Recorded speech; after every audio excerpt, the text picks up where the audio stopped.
This is a very important topic, extremely important and very pivotal to the economic sustainability of our dear country and nation, Nigeria. Nevertheless, my first observation is that I sincerely think that this same topic should, this same thing should happen at a lower rung of the ladder, because we can't just sit here and take these decisions. Security is very local, and that is the truth. So I want to advise the Ministry of Information. You've taken the first major step in terms of organizing this, and I think it will be good if it goes to most of these states, Niger Delta states and downwards. And that's why I will also like to say that the Orientation Agency has a lot of roles, lot to play. We remember MAMSA in those days, and we know everywhere it was about MAMSA. The issue of value system is a key issue in Nigeria. And when you talk about security, you talk about vandalization and all these things, they're all interwoven. And the National Orientation possibly an independent source of funding, which I think the Senate President is here present, that the National Assembly must look into to be able to create, so that they will have enough budget and money to be able to create the type of awareness that Nigeria needs at this particular point in time.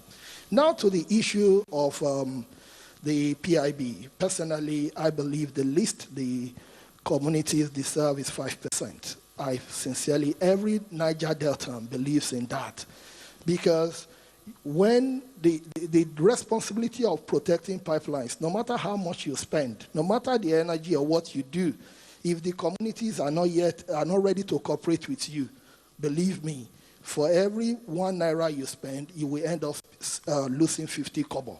They will vandalize this pipeline. So we think the solution to this is to to give comfort to the host communities.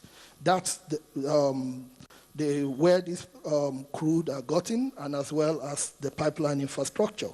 If these host communities are made to take ownership of these things, definitely the responsibility of securing this will be on them.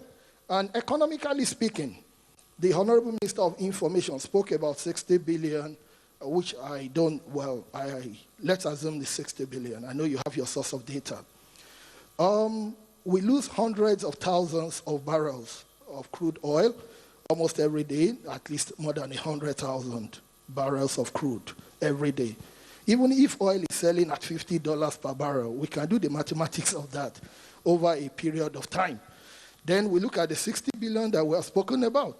Then I know between January 2019 and January this year, maybe about 15 billion naira or whatever, with regards to. So when you look at the whole economics, I'm just saying in Nigeria, have we not be penny wise, pound foolish? What is the equivalent of these 2% that we are moving up and down, arguing about? Look at the 100,000 barrels we lose. That is arguably 5% of our production capacity as a country. It's been lost. 60 billion naira extra is needed. And you have to see, we have tried this thing before. This is not rocket science. When amnesty program was not in place, we saw the level of vandalization. At a point, we were producing like 1.2 million barrels at a time before the amnesty program came on board. Now that we have the amnesty program, we saw that vandalization reduced in terms of attack in the region. There's peace. That tells you that the Niger Delta people, they are not hostile people. The Niger Delta people, they are not economic saboteurs. An average Niger Delta wants the progress of this country. But in wanting the progress of this country, they also want to be involved. They also want to be happy. They also want to have this sense of belonging. So for me, as a person, I think the issue of the 5% needs to be done. Then secondly, as distinguished Senator Peter Nwabushe said, on the issue of the amnesty program, either we like it or not, we relate with these people by virtue of our oversight. It's a time bomb, honestly. And I pray that the Amnesty Office is given a high level of coordination and also funds are made available because people are leaving the creek. The effort, you don't tell us, people are ready to drop violence.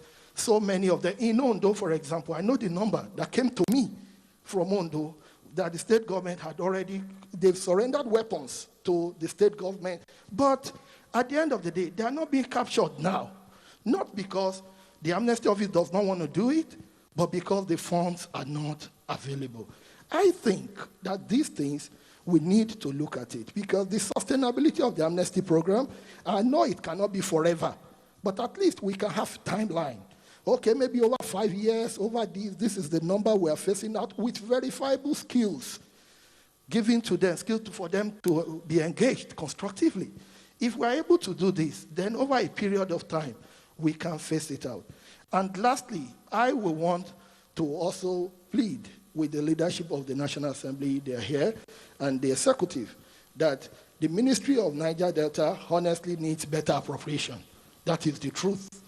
Because if people don't see infrastructure, if people do not have better lives, it is difficult for them, for you to tell them to leave their comfort zone for uncertainty. And also, lastly, the issue of the National Orientation Agency needs to be given much attention. And as I said, if we have a special fund for NITDA, called the Niger IT fund, and we have special provision for others, nothing stops us from having a separate, independent funding mechanism for the National Orientation Agency. We are talking about value system here. Every corporate organization should, as a matter of necessity, contribute by law to funding of National Orientation Agency. With that, we will not just sit in Abuja and be talking. We will not be in Port Harcourt and we'll be talking. People will go to my village in Okeagbe and talk. NOA is arguably one of the few government agencies with presence in all the 774 local governments. So it means that with proper funding, honestly speaking, security issues is a product of ignorance most times. And with appropriate information distribution mechanisms, this can be cured before it becomes a menace, as we have seen in Nigeria. God bless Nigeria, and God bless you all.